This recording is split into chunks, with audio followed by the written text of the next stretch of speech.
দেখবেন বাংলাদেশে আমাদের ক্রিকেটাররা যখন অন্য কোনো দেশের সাথে খেলে, অনেক সময় এমন হয় বল বাকি একটা, রান দরকার 6টা।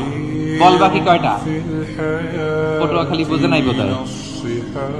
বল বাকি কয়টা, রান দরকার। আপনি দেখবেন ক্যামেরাম্যান তখন গ্যালারিতে খালি দেখায় দর্শকদের যে কি অস্থিরতা।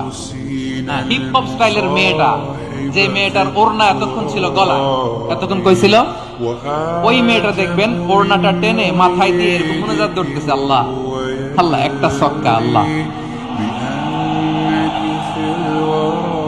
আল্লাহ, আমার লাল সবুজের পতাকারে তুমি অপমানিত কইরো না আল্লাহ, ইন্ডিয়ার সাথে আমাদের খেলা, আল্লাহ আল্লাহ, একটা ছক্কা, একটা একটা।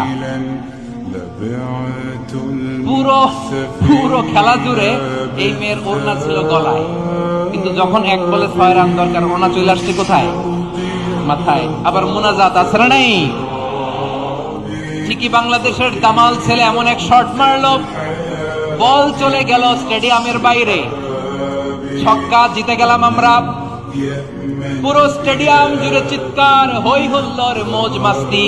যেই মেয়েটা মাথার মধ্যে ওড়না দিয়ে এতক্ষণ সুবহানাল্লাহ সুবহানাল্লাহ বলে আল্লাহর কাছে দোয়া করেছে, ওই মেয়ে এখন আবার ওড়না ফেলে দিয়ে নাচা শুরু করে দিয়েছে। তাহলে আল্লাহর ভয়, আল্লাহর প্রতি আস্থা, বিশ্বাস, ভালোবাসা, এটা কি ক্ষণিকের জন্য? মানে আমার যখন লাগবে তখন আল্লাহরে ইউজ করবো নাকি? হ্যাঁ, বিপদে আপদে, সুখের সময় দুঃখের সময়, সচ্ছল অসচ্ছল অবস্থায় বিশ্বাসীরা ভরসা রাখে একজনের উপর। চিৎকার করে বলো পটুয়াখালী তিনি কে?